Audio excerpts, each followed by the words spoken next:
செல்வியே. ஸ்ரீராம ஜெயம். வாய்ப்பு கொடுத்த அனைவருக்கும் மிக்க நன்றி. உற்ற உறவாயினும் தர்மத்தின் பக்கம் இருப்பது மிகவும் அவசியம்.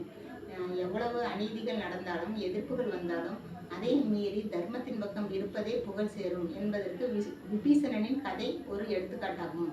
விபீஷணன் மகள் திரிசடை அசோகவனத்தில் இருக்கும் சீதா தேவியை பார்த்து கொள்வதற்காக பணியாளராக நியமனம் பண்ணினார் ராவணன். ஆனால் பெரியப்பாவின் செயல் அவளுக்கு பிடிக்கவில்லை. சீதா தேவியை ராவணனிடமிருந்து காப்பதற்காக எவ்வளவோ முயற்சி செய்து ஆலோசனை பண்ணி கொண்டிருந்தாள். அப்பொழுது தனது தந்தையான விபீஷணனிடமும் கூறினாள். விபீஷணனும் திரிசடையும் சேர்ந்து ஆலோசனை பண்ணும் பொழுது வாயில் பக்கம் யாரோ நிழலில் இருப்பது போல் தெரிகிறது.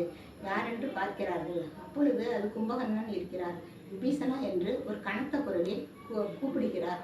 விபீஷணனோ மிகவும் அதிர்ந்து நாம பேசியிருப்பது அவருக்கு கேட்டிருக்குமோ என்று நினைத்தார். ஆனால் அவர், தம்பி, நீ செய்வது தவறல்ல, நல்லதுதான்.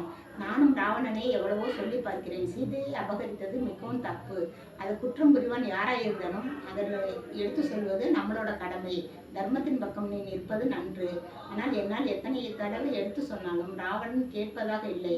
நான் போதும் என்று நினைத்து விட்டான். ஆனால் நீ இடைவிடாது சொல்லுகிறார். அதனால் உன்னை நாடு விட்டு கூட அவர் கடத்தி வைக்கிறார்.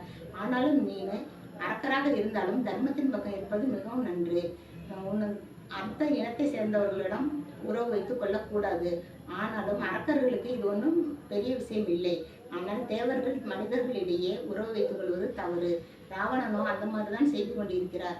அவரை என்ன சொன்னாலும் கேட்பதில்லை. சீதா தேவை இலங்கைக்கு அழைத்து கொண்டு வரும்போதே தர்ம தேவதை இலங்கையை விட்டு விடை பெற்று விட்டார். அதை அறிந்த கும்பகர்ணன் மிகவும் வருந்தினார். ஆனால் ராவணனோ கேவலமாகி கடைசி நிலையில் நிற்கிறார். அதை அவர் புரிந்து கொள்ளவில்லை. எவ்வளவு சொல்லியும் கேட்கவில்லை. அரக்கர்கள் இனமே அழிந்து விடும் நிலையில் இருக்கிறது. ராமனோ மிகவும் அன்பானவர், தைரியமானவர், தர்மம் மிக்கவர். அவருடன் இருப்பது மிகவும் நல்லது. நம்ம அரக்க குணம் அழிந்தாலும் நீ ஒருவனாவது மிஞ்சுவாய் என்று எதிர்பார்க்கிறேன். நீனாவது அவருடன் சேர்ந்து இந்த பிரச்சனையை முடித்து திருப்பி நம்ம அரக்க குணம் இழந்த அனைத்தையும் பெற்று நீ தர்மத்தின் பக்கம் நிற்பது மிகவும் நல்லது. வணக்கம்.